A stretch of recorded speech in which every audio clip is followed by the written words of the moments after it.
BSc AG 4 same unit first में मैं आपको जौ उत्पादन तकनीकी के बारे में जानकारी देना चाहता हूँ। जौ का महत्व क्या है? जौ भारतवर्ष में मुख्यतः इसकी खेती की जाती है। संसार के विभिन्न भागों में जौ की खेती पुराने समय से की जा रही है।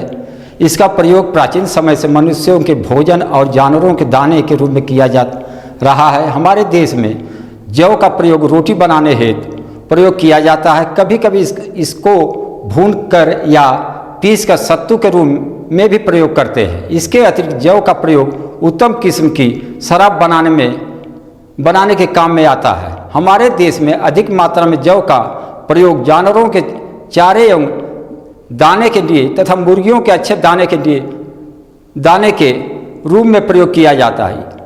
जौ में 68% कार्बोहाइड्रेट, 12% प्रोटीन भी पाई जाती है। सबसे अधिक जौ उत्तर प्रदेश में उत्पादन होता है। जौ की उत्पत्ति कहाँ हुई? वैज्ञानिकों के अनुसार जौ की उत्पत्ति स्थान भारत को माना जाता है। पुराने समय से ही भारत में इसकी खेती की जाती है। कैसी भूमि हो, वैसे तो सभी प्रकार के भूमियों में मिट्टी में इसकी खेती की जाती है, मगर उचित जल निकास वाले भारी दोमट भूमि में इसकी खेती अच्छी प्रकार से होती है, जिसका pH मान 6 से 7 के बीच में होता है। खेत की तैयारी: एक बार गहरी जुताई करने के बाद 2 से 3 बार कल्टीवेटर से जुताई करके भूमि को भुरभुरी बना देते हैं, या एक ही जुताई अगर रोटावेटर से हम करते हैं तब भी खेत बुआई योग्य हो जाता है। जौ की उन्नत प्रजातियाँ कौन सी हैं मैं आपको बता रहा हूँ। प्रजाति का नाम, पकने की अवधि, उत्पादन क्षमता, कितना 1 हेक्टेयर में उत्पादन होता है। जैसे बहुत अच्छी प्रजाति है ज्योति, 120 से 125 दिन की प्रजाति है, 25 से 28 कुंटल इसका प्रोडक्शन होता है। एक प्रजाति है आज़ाद, 110 से 115 दिन की प्रजाति है, 28 से 32 कुंटल इसका प्रोडक्शन होता है। एक जागृति प्रजाति है, बहुत अच्छी प्रजाति है, 120 से 130 दिन की यह प्रजाति है, 42 से 45 कुंटल प्रोडक्शन। इसका प्रोडक्शन बहुत ही अच्छा होता है, उत्पादन बहुत अच्छा होता है। नरेंद्र जौ 110 से 115 दिन की प्रजाति है, 25 से 30 कुंटल इसका प्रोडक्शन होता है। नरेंद्र जौ 2 110 से 115 दिन की प्रजाति है, 25 से 30 कुंटल इसका प्रोडक्शन होता है। नरेंद्र जौ 3 110 से 115 दिन की प्रजाति है, 25 से 30 कुंटल इसका प्रोडक्शन होता है। प्रीति बहुत अच्छी प्रजाति है। यह ऊसर भूमि में भी पैदावार हो जाती है इसकी। 105 से 110 दिन की प्रजाति है, 42 से 45 कुंटल इसका प्रोडक्शन होता है। के 603 120 से 125 दिन की प्रजाति है, 30 से 35 कुंटल इसका प्रोडक्शन है। एक है भूसी रहित, छिटका रहित प्रजातियाँ, ये एकदम गेहूं की समान यह होती हैं। देखने में आप पहचान नहीं पाओगे कि गेहूं है कि जवा है। उसकी मैं प्रजाति का नाम बता रहा हूं। के 1149 95 से 100 दिन की यह प्रजाति है, 25 से 30 कुंटल इसका प्रोडक्शन होता है। नरेंद्र जौ 5 115 से 120 दिन की प्रजाति है, 42 से 45 कुंटल इसका प्रोडक्शन होता है। बहुत अच्छी प्रजाति है यह।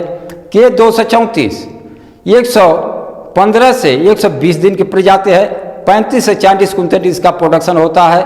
बहुत अच्छी यह प्रजाति है। बीज की मात्रा: अगर आप रेनफेड कंडीशन में आपका खेत है, जहाँ सिंचाई का साधन नहीं है, तो वहाँ पर 100 किलोग्राम प्रति हेक्टेयर बीज की मात्रा का प्रयोग करते हैं। अगर खेत सिंचित अवस्था में है तो 75 किलोग्राम प्रति हेक्टेयर इसका प्रयोग करते हैं बीज के रूप में। पछेती बुआई अगर करना है तो 100 किलोग्राम प्रति हेक्टेयर बीज की मात्रा का प्रयोग करते हैं। बीज शोधन: हम बीज शोधन अगर कर देते हैं तो 20 से 25% प्रोडक्शन अपने आप बढ़ जाता है। जौ का बीज शोधन एजोक्टोबैक्टर बैक्टीरिया से, फास्फेट का से किया जाता है।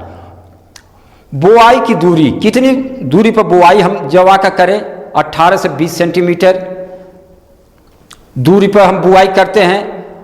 अगर देर से बुआई कर रहे हैं तो 16 से 18 सेंटीमीटर दूरी थोड़ा कम कर देते हैं। गहराई 4 से 5 सेंटीमीटर की गहराई पर हम बुआई करते हैं। बुआई का समय अगर असंचित एरिया है, रेनफेड कंडीशन है, तो सभी क्षेत्रों में 20 अक्टूबर से 10 नवंबर तक किसी भी सूरत में बुआई कर देनी चाहिए। सिंचित अवस्था में 25 नवंबर तक हम बुआई करते हैं। अगर देर से बुआई करनी है, अगर किसी कारणवश देर से बुआई करनी है, तो दिसंबर के दूसरे पखवाड़े यानी कि 15 दिसंबर तक किसी भी हालत में हम बुआई कर दें।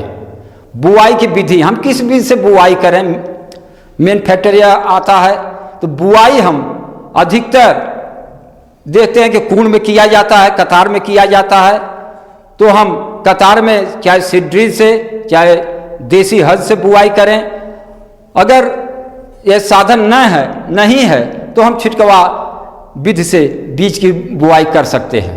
खाद एक उर्वरक, अच्छी उपज प्राप्त करने के लिए कंपोस्ट खाद 60 से 70 कुंतल प्रति हेक्टेयर प्रयोग करते हैं। इसके अतिरिक्त हम रासायनिक उर्वरकों का प्रयोग करते हैं। तो रासायनिक उर्वरक में 60 किलोग्राम नाइट्रोजन, 40 किलोग्राम फास्फोरस और 30 किलोग्राम पोटास। साथ में अगर हम गंधक 20 किलो का प्रयोग करते हैं तो हमारा प्रोडक्शन अति उत्तम होता है। सिंचाई, कब सिंचाई करें? 2 सिंचाई हम करते हैं। पहली सिंचाई बुआई के 30-35 दिन के बाद करते हैं और दूसरी सिंचाई जब पौधे दाना भरने का समय आता है, माने दुग्धावस्था में पौधा होता है, तो हम दूसरी सिंचाई करते हैं। खरपतवार नियंत्रण हम बुआई के 2-3 दिन के अंदर पेंडिमेथिलिन का छिड़काव करके हम खरपतवार नियंत्रण कर सकते हैं। अगर उसके बाद भी कुछ खरपतवार उग आए हैं तो हम क्या करें कि हाथ से निराई गुड़ाई कर दें या आइसोप्रोटान और साथ में 2,4-D का 1000 लीटर पानी में घोल बनाकर छिड़काव कर दें तो खरपतवार नहीं उगते हैं। प्रमुख रोग क्या है? जवा में सबसे अधिक रोग अनावृत कंडुआ रोग इसका प्रकोप होता है। इसकी रोकथाम के लिए कार्बेंडाजिम 50% घुलनशील चूर्ण का छिड़काव करना चाहिए। जौ का पत्ती का धारीदार रोग, इसके रोकथाम के लिए कार्बेंडाजिम का प्रयोग करते हैं। जौ की गेरवी रोग यह बहुत भयानक रोग होता है। इसकी रोकथाम के लिए हम 2 किलोग्राम मैंकोजेब 800 लीटर पानी में घोल के छिड़काव करते हैं। कीटों का प्रकोप होता है तो कीट में माहू का प्रकोप होता है, स्टेम बोरर का प्रकोप होता है और दीमक जमीन के अंदर जड़ों को काट देते हैं जिसमें कि पौधे सूख जाते हैं। इनकी रोकथाम के लिए हम कोई भी रसायन कीटनाशी जैसे मोनोक्रोटोफास, क्लोरोपाइरीफास, इसका अगर हम छिड़काव कर दें द्रव के रूप में तो कीटों का प्रकोप कम हो जाता है। कटाई में हम क्या करें? जब पौधे सूखने के कगार पर हों, माने पक गए हों, तो हम क्या करते हैं? हंसिया से या हार्वेस्टर से, कंबाइन से हम जौ की कटाई करते हैं।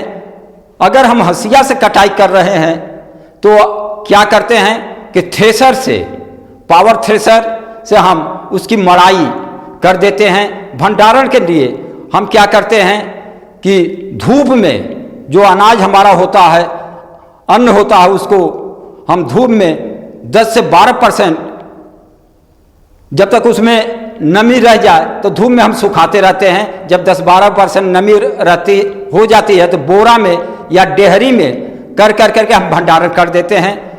इसी के साथ धन्यवाद, थैंक यू।